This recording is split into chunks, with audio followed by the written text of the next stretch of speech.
உமக்கு மேல் ஒருவரும் இல்லையே, எல்லோருக்கும் மேலாக உயர்ந்தவர், உமக்கு மேல் ஒருவரும் இல்லையே. அல்லேலூயா அல்லேலூயா அல்லேலூயா ஆமென். அல்லேலூயா அல்லேலூயா.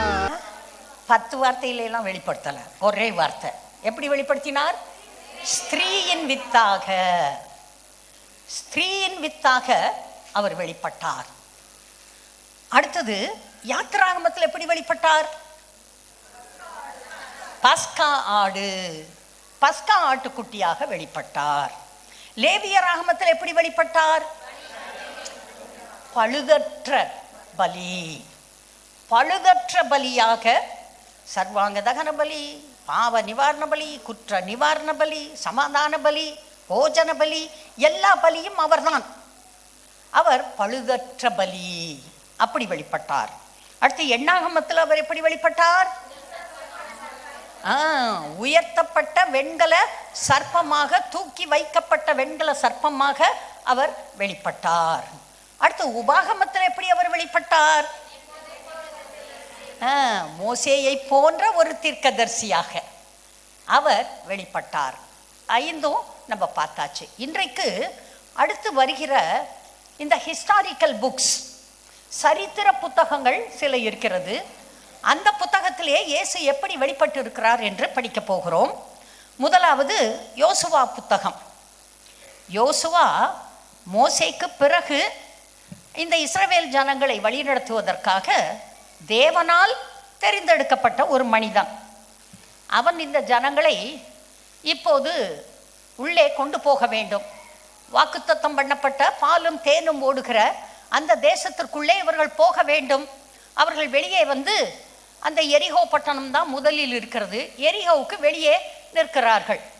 கர்த்தர் சொல்லுகிறார் இந்த மனிதனை பார்த்து, யோசுவா, எரிகோவையும் அதன் ஜனங்களையும் உன்னிடத்திலே நான் ஒப்பு கொடுத்தேன். ஒப்பு கொடுத்துட்டேன்ப்பா, ஆல்ரெடி ஏற்கனவே செஞ்சு முடிச்சிட்டேன். இவர்களை நான் உன்னிடத்திலே ஒப்பு கொடுத்திருக்கிறேன் என்று சொல்லுகிறார்.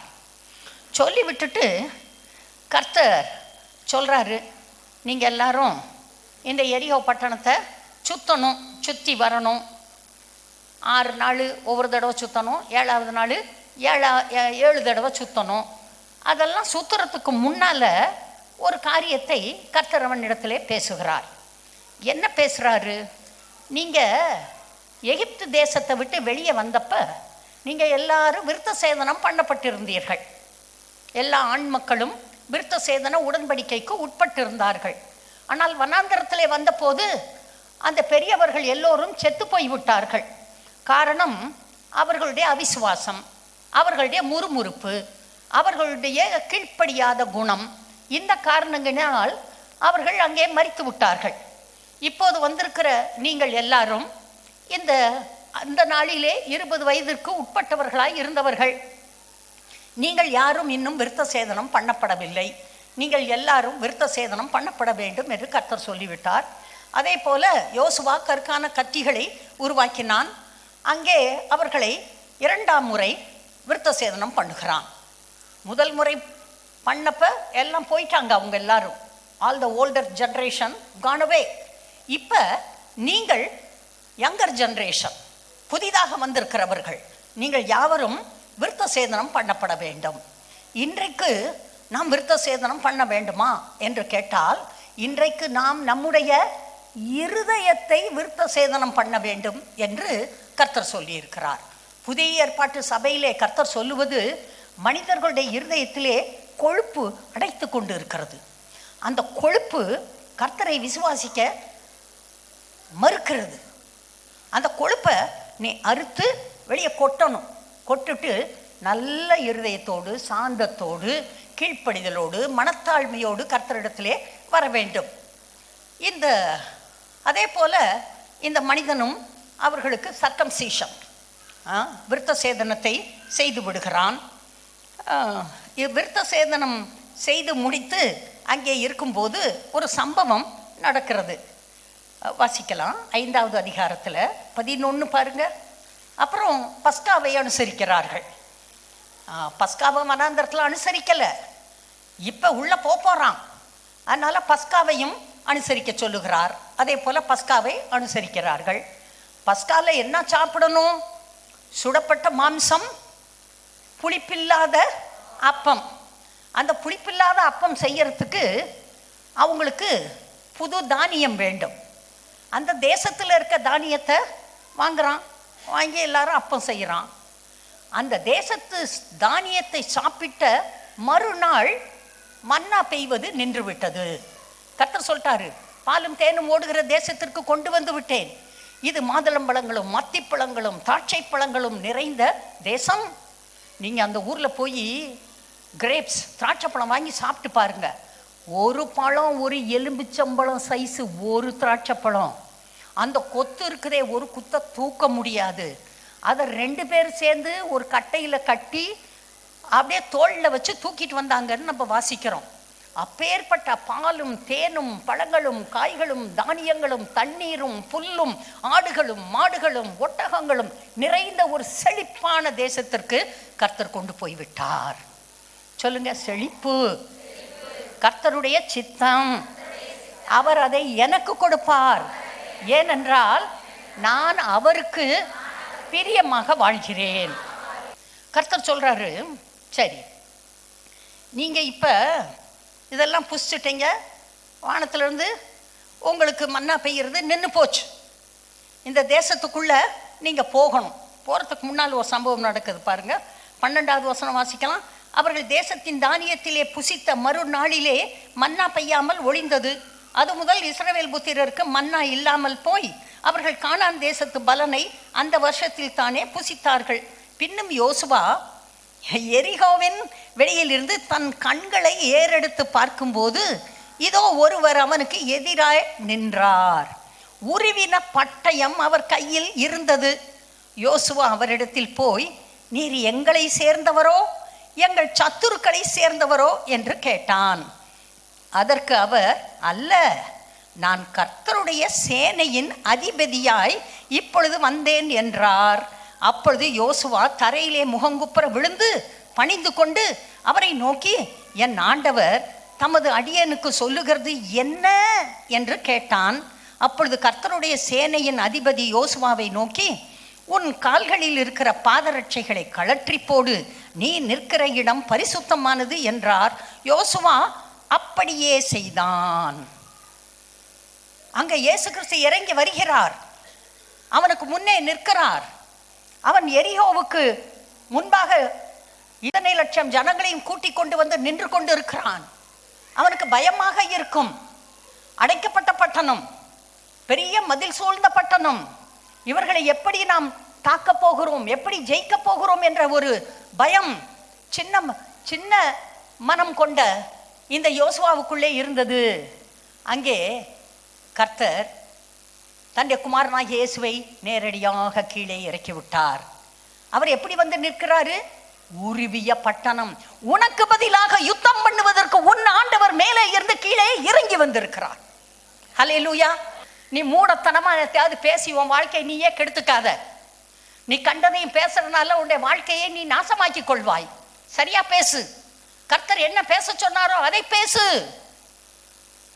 அதே போல வாய மூடிக்க வந்தார்கள். கடைசியில் ஒரு நேரம் சொன்னாரு, 7 தடவை சுற்றி முடிச்ச பிறகு ஆர்ப்பரியுங்கள்.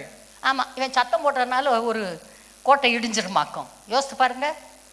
அவன் அன்றைக்கு எல்லாருமாக ஆர்ப்பரித்த போது அது ஒரு ஜெபம். ஆர்ப்பரிப்பு ஒரு ஜெபம். கர்த்தர் சொன்னார், நான் சத்தம் கொடுக்கிறேன். அது ஒரு பிரேயர். கர்த்தர் அந்த ஜெபத்தை கேட்டார். அவர் இறங்கி வந்தார். அந்த கோட்டையை எப்படி உடைச்சாரு சொல்லுங்க பார்க்கலாம். அப்படியே நேரம் உள்ள இறங்க போயிடுச்சு. அது வலது பக்கமும் விழுகலை, இடது பக்கமும் விழுகலை, அப்படியே உள்ள போயிடுச்சு. கோட்டை மண்ணுக்குள்ள இருக்கு. நம்ம வெற்றி வீரர்கள்லாம் இவங்க தான் அதை செஞ்ச மாதிரி அதை தாண்டி போய் அங்கே சுதந்தரித்து கொண்டார்கள். அல்லேலூயா. எளிமையான விதத்திலே, கஷ்டம் இல்லாமல், நெற்றி வேர்வை சிந்தாமல், அன்றைக்கு ஆதாமுக்கு கொடுத்த அந்த சாபம் இல்லாமல் இயேசு கொடுக்கிற ஆசீர்வாதத்தை சுதந்திரித்து கொண்டு நன்றாக வாழ முடியும். கர்த்தர் ஆசீர்வதிப்பார்.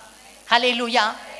அன்றைக்கு கர்த்தர் யோசுவாவுக்கு உருவின பட்டயத்தோடு புறப்பட்டு வந்த அந்த சேனையின் அதிபதியாக இயேசு வந்தார். ஸோ யோசுவா புத்தகத்தில் நடுவில் இயேசு இருக்கிறார். எப்படி இருக்கிறார்? சேனையின் அதிபதியாக இருக்கிறார். உங்களுக்கு தேவையான போதெல்லாம் அந்த சேனையின் அதிபதியை கூப்பிடலாம், அவர் வருவார், உங்களுக்காக அவர் யுத்தம் பண்ணுவார். நீங்கள் வாயை மூடிக்கொண்டு இருந்தால் போதும், அவர் உங்களுக்காக யுத்தம் பண்ணுவார், எல்லாம் செய்வார். துண்டை காணா துணியை காணான்னு எதிரி ஓடியே போயிடுவான். அவனை ஓட வைக்கிறது அவரு, ஆனால் அவரை நோக்கி பார்ப்பது நீங்கள். ஹல்லேலூயா. சரி, அடுத்தது நியாயாதிபதிகள் புத்தகம். இந்த நியாயாதிபதிகள் புத்தகத்திலே நம்முடைய இயேசு என்னவாக இருக்கிறார், எப்படி வந்திருக்கிறார் என்பதை பார்க்கலாம். நியாயாதிபதிகள் புஸ்தகத்தில் ஆண்டவர் சொல்லியிருக்காரு, அவனவன் தன் தன் பார்வைக்கு சரி போனபடி செய்து வந்தான். கர்த்தர் என்ன சொன்னாரு அப்படின்றத சொல்லு. Keep your faith totally on God. முற்றிலுமாக கர்த்தரை விசுவாசி, அவர் மேல் உன் நம்பிக்கை வை, உன்னுடைய பரிசுத்தத்தை காத்துக்கொள். உன்னுடைய போக்கிரித்தனமான பேச்சுகளை கேட்பதற்கு அவர் ஆயத்தமாக இல்லை. உன்னுடைய துன்மார்க்கத்தை கேட்டு உனக்கு அப்படியே செய்வதற்கு தேவன் ஒன்றும் பிசாசு கிடையாது. அவர் கர்த்தர், அவர் நல்லவர், நன்மை மட்டும் செய்கிறவர். அவர் என்ன சொல்லுகிறாரோ அதை சொல்லு, அதை பேசு. இந்த வீண் வார்த்தைகளால் அலப்பாத போய் 2வது அதிகாரத்தில் 8 பாருங்க. நூனின் குமாரனாகிய யோசுவா என்னும் கர்த்தரின் ஊழியக்காரன் 110 வயதுள்ளவனாய் மரணம் அடைந்தான்.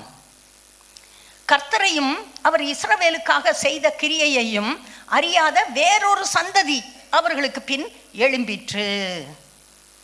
இந்த இஸ்ரவேல் புத்திரர் கர்த்தரின் பார்வைக்கு பொல்லாப்பானதை செய்து பாகால்களை சேவித்து தங்கள் பிதாக்களை எகிப்து தேசத்திலிருந்து புறப்பட பண்ணின அவர்களுடைய தேவனாகிய கர்த்தரை விட்டு தங்களை சுற்றிலும் இருக்கிற ஜனங்களுடைய தேவர்களாகிய அந்நிய தேவர்களை பின்பற்றி போய் அவர்களை பணிந்து கொண்டு கர்த்தருக்கு கோபம் மூட்டினார்கள்.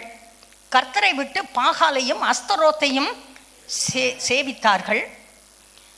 தங்கள் சத்துருக்களுக்கு முன்பாக நிற்கக்கூடாதபடி கொள்ளையிடுகிற கொள்ளைக்காரர் கையில் அவர்களை ஒப்பு கொடுத்து அவர்களை சுற்றிலும் இருக்கிற அவர்கள் பகைஞரின் கையிலே விற்று போட்டார். கர்த்தருடைய கை தீமைக்கென்றே அவர்களுக்கு விரோதமாய் இருந்தது, மிகவும் நெருக்கப்பட்டார்கள். இவனே பாவம் செய்கிறான். கர்த்தர் பரிசுத்தர், அவர் பரலோகத்துக்கும் பூமிக்கும் சொந்தக்காரர், நரகம் அவருக்கு சொந்தம், அவர்தான் நரகத்தை உண்டாக்கினார், அவருக்கு கீழ்ப்படியாதவர்களை அங்கே தள்ளுவார், அவருக்கு அந்த உரிமை இருக்கிறது. அந்த கர்த்தர் வேண்டாம், பக்கத்தில் இருக்க பாகால் அஸ்தரோத்து இதுதான் எனக்கு வேணும். உன்னை 40 வருடம் வனாந்தரத்திலே வழிநடத்தி வந்த கர்த்தர் எங்கே? அவரை தேடினியா? 40 வருஷம் எலக்ட்ரிசிட்டி இல்லாத காலத்தில் வானத்திலிருந்து உனக்கு வெளிச்சம் போட்டார். வானத்திலிருந்து இரவில் வாம்த் வந்துச்சு, உஷ்ணம் வந்தது. பகல்ல பாவ நீ உனக்கு ஏசி அனுப்பினார், அங்கிருந்து உன்னை குளிர்ச்சியா வச்சாரு. மேக ஸ்தம்பம், அக்கினி ஸ்தம்பம், வானது. நீ விதைக்கல, அறுக்கல, சேர்க்கல, ஒன்றும் செய்யல, மூட்டை தூக்கல, உனக்கு வானத்திலிருந்து மன்னா கொட்டினார். அப்பேற்பட்ட தேவனை விட்டு விட்டு உனக்கு அஸ்தரோத், உனக்கு பாகால். கர்த்தர் பார்த்தாரு, போடா உனக்கு நான் ஒன்று செய்கிறேன் பாரு. கர்த்தருடைய கை தீமைக்கென்றே அவர்களுக்கு விரோதமாய் இருந்தது. கர்த்தர் நல்லவர், தீமை செய்வாரா? நீ தீமை செஞ்சா உன்னை தீமையிலிருந்து காப்பாற்றுறதுக்கு அவர் நிச்சயமா தீமையை உனக்கு வரவிடுவார். எங்க பைபிள்ல கர்த்தர் தண்டிக்கலன்னு சொல்லுங்க பார்க்குறேன். ஆதியாகமத்திலிருந்து வெளிப்படுத்தின விசேஷம் வரைக்கும் கர்த்தர் தண்டனை கொடுப்பவர் என்பது எழுதப்பட்டிருக்கிறது, தெளிவாக எழுதப்பட்டிருக்கிறது. பெரிய தண்டனை கடைசியில் இருக்கிற நரக தண்டனை. அந்த ஜீவ புஸ்தகத்திலே பெயர் எழுதப்படாதவனாக காணப்படாதவன் எவனோ அவன் அக்கினி கடல்லே தள்ளப்பட்டான். ஜீவ புஸ்தகத்தில் பேர் இருக்கா? உன் பேர் என்ன? சொல்லலாம், தானியேல் வச்சுக்கலாம். எந்த தானியேல்? அவங்க அப்பா பேர் என்ன? அவங்க தாத்தா பேர் என்ன? எந்த ஊர், எந்த தெரு, எத்தனாவது நம்பர் வீடு, எந்த வருஷம் பிறந்து எந்த வருஷம் என்ன வேலைக்கு போனார், அம்புட்டும் அங்கே ஜீவ புஸ்தகத்தில் எழுதப்பட்டிருக்கோம். தானியேல்னு உடனே 1000 தானியேல் எழுந்திருப்பாங்க. யார் பேர் அங்கே ஜீவ புஸ்தகத்தில் இருக்குன்னு கர்த்தர் தெளிவாக பார்ப்பார். கர்த்தரை ஏமாற்ற முடியாது. அவர் சொன்னதை செய்கிறவர். அவர் எழுதி கொடுத்து இருக்கிறது சத்திய வார்த்தை. வானம் பூமி மாறினாலும் அவருடைய வார்த்தை மாறாது. அவர் எழுதி கொடுத்திருக்கார். இங்கே கர்த்தருடைய கை அவர்களுக்கு விரோதமாய் இருந்தது. கர்த்தர் நியாயாதிபதிகளை எழும்ப பண்ணினார். அவர்கள் கொள்ளையிடுகிறவர்களின் கைக்கு அவர்களை நீங்களாக்கி ரட்சித்தார்கள். அவர்கள் தங்கள் நியாயாதிபதிகளின் சொல்லை கேளாமல் அந்நிய தேவர்களை பின்பற்றி சோரம் போய் அவைகளை பணிந்து கொண்டார்கள். தங்கள் பிதாக்கள் கர்த்தரின் கற்பனைகளுக்கு கீழ்ப்படிந்து நடந்த வழியை அவர்கள் சீக்கிரமாய் விட்டு விலகி அவர்கள் செய்தபடி செய்யாமல் போனார்கள். கர்த்தர் அவர்களுக்கு நியாயாதிபதிகளை எழும்ப பண்ணுகிற போது கர்த்தர் நியாயாதிபதியோட கூட இருந்து அந்த நியாயாதிபதிகளின் நாட்களில் எல்லாம் அவர்கள் சத்துருக்களின் கைக்கு அவர்களை நீங்களாக்கி ரட்சித்து வருவார். அவர்கள் தங்களை இறுக பிடித்து ஒடுக்குகிறவர்களின் நிமித்தம் தவிக்கிறதுனாலே கர்த்தர் மனஸ்தாபப்படுவார். நியாயாதிபதி மரணம் அடைந்த உடனே அவர்கள் திரும்பி அந்நிய தேவர்களை பின்பற்றவும் சேவிக்கவும் பணிந்து கொள்ளவும் தங்கள் பிதாக்களை பார்க்கிலும் கேடாய் நடந்து தங்கள் கிருத்தியங்களையும் தங்கள் முரட்டாட்டமான வழியையும் விடாதிருப்பார்கள். கர்த்தர் இப்படியெல்லாம் நடத்திட்டு வந்தாரே, இவ்வளோ அற்புதங்களை செய்தாரே, இவ்வளவு அருமையான நீதி நியாயங்களை நல்ல சட்ட திட்டங்களை பெற்ற ஜாதி வேறே எது என்று பைபிள் சொல்லுகிறதே. நான் விசேஷமாய் அழைக்கப்பட்டவன், கர்த்தர் என்னோடு இருக்கிறார், உலகத்தில் இருக்கிற பிசாசை காட்டிலும் எனக்குள் இருப்பவர் பெரியவர், நான் கர்த்தரையே சேவிப்பேன், நானும் என் வீட்டாரும் கர்த்தரையே சேவிப்போம் என்று எங்கள் தலைவன் சொல்லி போனானே, அந்த வழியிலே நடப்போம் என்கிற எண்ணம் இந்த ஜனங்களுக்கு இன்னாமல் போய்விட்டது. தங்கள் விருப்பப்படி வாழ்ந்தார்கள். கர்த்தர் பார்த்தாரு, போ இந்த மோவாப் ராஜா கிட்ட இத்தனை வருஷம் அடிமையா போ, மோவாப் ராஜா வருவான், இவர்களுடைய வெள்ளாமையை எடுத்துக்கொண்டு போய் விடுவான், இவர்கள் அவனுக்கு கப்பம் கட்ட வேண்டும், இவனுடைய ஆடு மாடுகளை அவன் கொண்டு போய் தன் தேச ஜனங்களுக்கு கொடுத்து விடுவான், இங்கே இருக்கிற அழகிய பெண்களை பிடித்து கொண்டு போய் தனக்கு மறுமனையாட்டிகளாக வைத்து கொள்ளுவான், சில பெண்களை கொண்டு போய் அப்பம் சுட வைப்பான், சில பெண்களை வீடு கூட்டுகிறவளாக துணி துவைக்கிறவளாக பாத்திரம் விளக்குகிறவளாக வைத்து கொள்ளுவான், சில ஆண்கள் வாலிபர்களை பிடித்து கொள்ளுவான், தன்னுடைய தோட்டத்திலே கொண்டு போய் வேலை செய்ய வைத்து விடுவான், அவனுடைய ஆடு மாடுகளை மேய்க்க வைத்து விடுவான், ஆடு மாடுகளை குளிப்பாட்ட அவனையும் குளிப்பாட்ட இந்த வாலிபர்கள் போக வேண்டும், அவன் சொல்லுகிறதையெல்லாம் செய்ய வேண்டும், இப்படி கொண்டு போய் விடுவான். இந்த நிலைக்கு இஸ்ரவேல் ஜனங்கள் போய்விட்டார்கள். காரணம், கர்த்தரை விட்டு விட்டார்கள், கர்த்தரை கைவிட்டார்கள், கர்த்தர் அவர்களை கைவிட்டார். உங்கள் இருதயத்திலே என்ன இருக்கிறது? கர்த்தர் இருக்கிறாரா? பரிசுத்தம் இருக்கிறதா? வார்த்தை கனம் பண்ணுகிற எண்ணம் இருக்கிறதா? கர்த்தர் கர்த்தர் கர்த்தர் கர்த்தர் அவரே உங்களுக்குள்ளே வாசம் பண்ணுவாராக. அவர் உங்களுக்காக யுத்தம் பண்ணுவார். எல்லாவற்றையும் செய்து முடிக்கிற கர்த்தர் உண்டு. இந்த 3வது அதிகாரத்தில் பார்க்கலாம். இஸ்ரவேல் 12வது வசனம். இஸ்ரவேல் புத்திரர் மறுபடியும் கர்த்தரின் பார்வைக்கு பொல்லாப்பானதை செய்தார்கள். அவர்கள் கர்த்தரின் பார்வைக்கு பொல்லாப்பானதை செய்தபடியால் கர்த்தர் எக்லோன் என்னும் மோவாபின் ராஜாவை இஸ்ரவேலுக்கு விரோதமாய் பலக்க பண்ணினார். அவன் அம்மோன் புத்திரரையும் அமலேக்கியரையும் கூட்டிக் கொண்டு வந்து இஸ்ரவேலை முறியடித்தான், பேரீச்சமரங்களின் பட்டணத்தையும் பிடித்தான். இப்படியே இஸ்ரவேல் புத்திரர் எக்லோன் என்னும் மோவாபின் ராஜாவை 18 வருஷம் சேவித்தார்கள். 18 வருஷம். ஒருத்தன் உங்களை அடிமைப்படுத்தினால் உங்கள் வாழ்க்கை எப்படி இருக்கும்? 18 வருஷம் நீங்க சம்பாரிச்சதெல்லாம் அவனே கொண்டு போய்கிட்டு இருக்கான். 18 வருஷம் உங்க பிள்ளைகளை பிடிச்சிட்டு போயிடுறான் அடிமைகளாக. உங்கள் ஆண் பிள்ளைகளை கொண்டு போய் விட்டான், பெண் பிள்ளைகளை கொண்டு போய் விட்டான். சம்பாதிக்க சாப்பிட, மிச்சத்தை அவங்கிட்ட அள்ளி கொடுக்க. பொத்தப்பை பாக்கெட்டில் ஒன்றும் இல்லை, குளுமையில் ஒன்றும் சோளமும் இல்லை, கோதுமையும் இல்லை, நெல்லும் இல்லை, ஒன்றும் இல்லை. Empty person. 18 வருஷம். இஸ்ரவேல் புத்திரர் கர்த்தரை நோக்கி கூப்பிட்ட போது கர்த்தர் அவர்களுக்கு பென்யமீன் கோத்திரத்தானாகிய கேராவின் மகன் ஏகூத் என்னும், எல்லாரும் சேர்ந்து வாசிங்க, ரட்சகனை எழும்ப பண்ணினார்.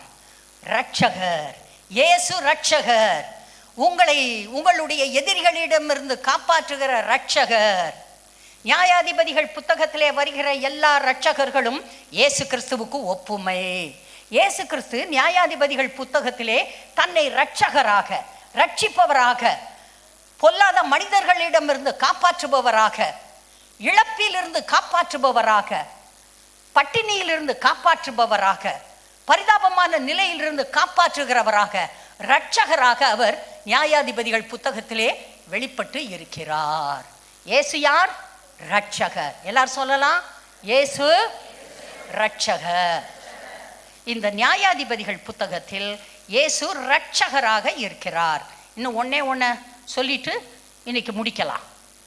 அடுத்தது ரூத். எனக்கு இந்த ரூத் புக்கு ரொம்ப பிடிக்கும். அருமையான பிள்ளை ரூத். இவள் ஒரு குணசாலி என்று வேதம் சொல்லுகிறது. வேற பெண்களை பற்றியெல்லாம் குணசாலின்னு சொல்லலை. சாராளை குணசாலி என்று சொல்லவில்லை, ரெபேக்காவை குணசாலி என்று சொல்லவில்லை. ஆனால் ரூத்தை குணசாலி என்று கர்த்தர் சொல்லுகிறார். இந்த குணசாலியான பெண் அப்படி என்ன செய்தாள்? புருஷன் செத்து போயிட்டார். இவ புறஜாதி, இவ இஸ்ரவேல் தேசத்தை சேர்ந்தவள் அல்ல. பஞ்சம் பிழைக்க தேவஜனம் மோவாப் தேசத்தில் போய் குடியிருக்கிறார்கள். இங்கேயே இருந்திருக்கலாம். இதை விட்டுவிட்டு கண்ணுக்கு பச்சை மோவாப் தேசம், அங்கே குடியேறினார்கள். 2 ஆண் பிள்ளைகள், பலசாலிகள். அங்கே போய் 2 பொம்பளை பிள்ளைய கல்யாணம் பண்ணானுங்க, ஆளுக்கு ஒரு பொண்ணு. கொஞ்ச நாளில் பார்த்தா இந்த பலசாலிகளுடைய பலன் எங்கேயோ போய்விட்டது. 2 பேரும் மரித்து விட்டார்கள். இப்போ 2 பெண்களும் இருக்காங்க, ரூத் அண்ட் ஒர்ஃபா. மாமியார் இருக்கு, மாமனாரும் செத்து போயிட்டாரு, ஆண் துணையே இல்லை. இப்போ இங்கே கர்த்தருடைய ஜனம், அதாவது நம்ம மாறாள், அப்படி தானே தனி சொல்ல சொன்னா. அந்த அம்மா பேர் என்ன? நகோமின்னா அர்த்தம் என்ன? இனிமையானவள், இன்பமானவள். டேஸ்ட், தேனை சாப்பிட்டா எப்படி இருக்கும், அப்படி இனிமையானவள். இவ இப்போ என்ன சொல்கிறா? என்னை யாரும் நகோமி என்று சொல்லாதீர்கள், கர்த்தர் என்னுடைய வாழ்க்கையை கசப்பாக்கினார். ஏம்மா, அவருக்கு வேறு வேலையே இல்லையா? உன்னை தேடி கண்டுபிடிச்சி உன் வாழ்க்கையை கசப்பாக்கிறதுக்கு தான் அவர் வர்றாரா? பாருங்க, இந்த பிள்ளைக்கிட்ட ஏதோ புருஷன் நல்லா சொல்லி கொடுத்துருக்குறான் பைபிளை. நல்ல பிள்ளை. அந்த ஓர்ஃபா போயிடுச்சு. மாமியாருக்கு இப்போ கட்டி பிடிச்சி ஒரு கிஸ் கொடுத்துட்டு அது போயிடுச்சு. எம்மா, அம்மா நீ வேணாம், உன் சங்காத்தமே வேண்டாம் எனக்கு, நான் போகிறேன். அது போயிடுச்சு. வேற கல்யாணம் பண்ணிட்டு நல்லா இருக்கட்டும், போட்டு பாவம். ஆனால் இந்த ரூத் சொல்லுது, உன்னுடைய தேவன் என்னுடைய தேவன், உன்னுடைய ஜனம் என்னுடைய ஜனம், உன்னுடைய தேசம் என்னுடைய தேசம். என்னை திரும்பி போக சொல்லாதீங்க மாமி, நீங்கள் தான் எனக்கு வேணும். இந்த கிழவியை தூக்கிட்டு நடக்குதுப்பா. நடந்து போய் அது ஒரு ஊருக்கு போய் சேருது, சொந்த ஊருக்கு போயிடுச்சு. எல்லாரும் சொல்கிறாங்க, நகோமி வந்திருக்கா பார்த்தீங்களா? இந்தம்மா சொல்லுது, இனிமேல் டோன்ட் கால் மீ அஸ் நகோமி, கால் மீ மாறாள். கர்த்தரைய வாழ்க்கையை கசப்பாக்கியிருக்காரு. நீ பண்ண அக்கிரமத்தில் நீ கசந்து போயிருக்க. நீ தேவ ஜனத்தோட தேவனுடைய தேசத்தில் துன்பம் அனுபவிக்கிறத நீ தெரிந்து கொள்ளவில்லை. நீ தான் ஓடுன குடுகுடுன்னு மோவா போதுன்னு சொல்லிட்டு. இப்போ என்ன கர்த்தர் மேலே பழி போடுற? கர்த்தரை குறைத்து ஒரு நாளும் மனிதன் பேசக்கூடாது. அவர் நல்லவர், அவர் உயர்ந்தவர், அவர் பெரியவர், அவர் எப்போதும் நன்மை செய்கிறவர். நீ தீமையாக நடந்தாலும் உனக்கு நன்மை செய்கிறவர் உன்னுடைய கர்த்தர். உன்னுடைய அடங்காப்பிடாரித்தனத்தினாலே நீ தவறாக நடந்து உன் இஷ்டப்படி நீ பேசி காரியங்களை செய்து மற்றவர்களையும் கஷ்டப்படுத்தி நீயாக கஷ்டப்பட்டு கொண்டு இருக்கிறாய். எதுக்கு இந்த பழியை கொண்டு வந்து கர்த்தர் மேல போடுற? You are responsible for your life. உன்னுடைய வாழ்க்கைக்கு நீ பொறுப்பு. கர்த்தர் சொன்னாரா, பாப்பா தம்பி உன் வாழ்க்கைக்கு நான் பொறுப்புப்பா சொன்னாரா? ஒரு இடத்துலையும் சொல்லலையே. அவர் சொல்ற, உன் விசுவாசத்தின்படி உனக்கு ஆகும். நீ வார்த்தையை கேள், அப்போது நல்ல வாழ்க்கையை பெற்றுக்கொள்வாய். பைபிளை படி, வசனத்தை படி, ஜெபத்தை பண்ணு, பரிசுத்தாவில நிறைஞ்சிரு, சர்ச்சுக்கு ஒழுங்கா போ, சரியா உன்னுடைய மூல அறிவை வைத்துக்கொள், அனாவசியமா பேசாத. இதுதான் கர்த்தருடைய போதனை. இங்க இந்த பிள்ளை ஒழுங்கா வச்சுக்கிடுச்சு தன்னைய. இந்த ரூத்து நல்ல பிள்ளை பார்த்தீங்களா? இது போகுது, இதுக்கு எல்லாம் புரியும். அந்த இஸ்ரவேல் தேசத்தில் அவங்க தேவன் நல்லவர், அவர் ஏழைகள் போய் அங்கே அறுப்பறுக்கும் போது பொறுக்கிக் கொள்ளலாம் என்று சொல்லி இருக்கிறார். நான் ஒரு விடோ, எனக்கு தகுதி இருக்குது, நான் போய் கீழே விழுகிற கோதுமையெல்லாம் பொறுக்க போகிறேன். போச்சு, பொறுக்குச்சு, கொண்டு வந்து சேர்த்துச்சு, தன்னுடைய வாழ்க்கையை அது நல்லா வாழணும்னு முடிவு பண்ணிடுச்சு. இப்போ இந்த அம்மா பார்க்குறாங்க, அடாடா இப்படி ஒரு அருமையான பிள்ளையை கர்த்தர் எனக்கு கொடுத்துருக்கிறாரு, இந்த பிள்ளைக்கு ஒரு வாழ்க்கையை நான் தேடணும், எப்படியாவது இவளுக்கு ஒரு கல்யாணத்தை பண்ணி வச்சிடணும். கடைசியில் கர்த்தர் இவளுடைய வாழ்க்கையிலே வந்தார். கர்த்தர் என்ன சொன்னார்? ஒரே ஒரு வார்த்தை, அந்த வார்த்தையை மட்டும் சொல்லி முடிச்சுட்டு போயிடலாம். அப்பொழுது நகோமி, அதாவது 2வது அதிகாரத்தில் 20வது வசனம். அப்பொழுது நகோமி தன் மருமகளை பார்த்து, உயிரோடு இருக்கிறவர்களுக்கும் மரித்தவர்களுக்கும் தயவு செய்கிற கர்த்தராலே அவன் ஆசீர்வதிக்கப்படுவானாக என்றாள். பின்னும் நகோமி அவளை பார்த்து, அந்த மனுஷன் நமக்கு நெருங்கிய உறவின் முறையானும் நம்மை ஆதரிக்கிற சுதந்திரவாளிகளில் ஒருவனுமாய் இருக்கிறான். He is a kinsman redeemer. ஆதரிக்கிறவன், சுதந்திரவாளி, நம்மை ஆதரிக்கிற சுதந்திரவாளிகளில் ஒருவனுமாய் இருக்கிறான். உங்களை ஆதரிக்கிற சுதந்திரவாளி இயேசு கிறிஸ்து. ஹல்லேலூயா. அதே போல அவன் வந்தான். அப்படியா ரூத்து, மேலே போட்டிருக்க துணியை எடுத்து விரி, அள்ளி கொட்டுறான் பாருங்க. முதல் அறுவடைய அம்மாவுக்கு அள்ளி கொட்டுறான், கடையில் விற்க கொண்டு போகல, அள்ளி கொட்டுறான், மூட்டை கட்டி தலையில் தூக்கி விடுறான். வேலைக்கு போன இடத்துல வறுத்த பயிறுகளை கொண்டு வந்து அவளுக்கு கொடுக்குறான். அவள் சாப்பிட்றான், மிச்சத்தை எடுத்து வச்சுக்கிறான். தண்ணி குடிச்சுக்கோ, என் வேலைக்காரிகளோட கூட இரு. டேய், வேலைக்கு வந்திருக்கிற பையன் எவனாவது இவளை தொட்ட செத்த, இவளை யாரும் தொடக்கூடாது. ஏன்? இவை எதிர்காலத்திலே என்னுடைய மனைவியாக போகிறாள்.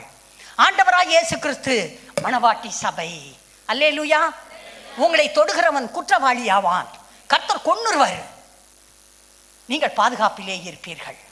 உங்களுக்குள் இருப்பவர் பெரியவர்.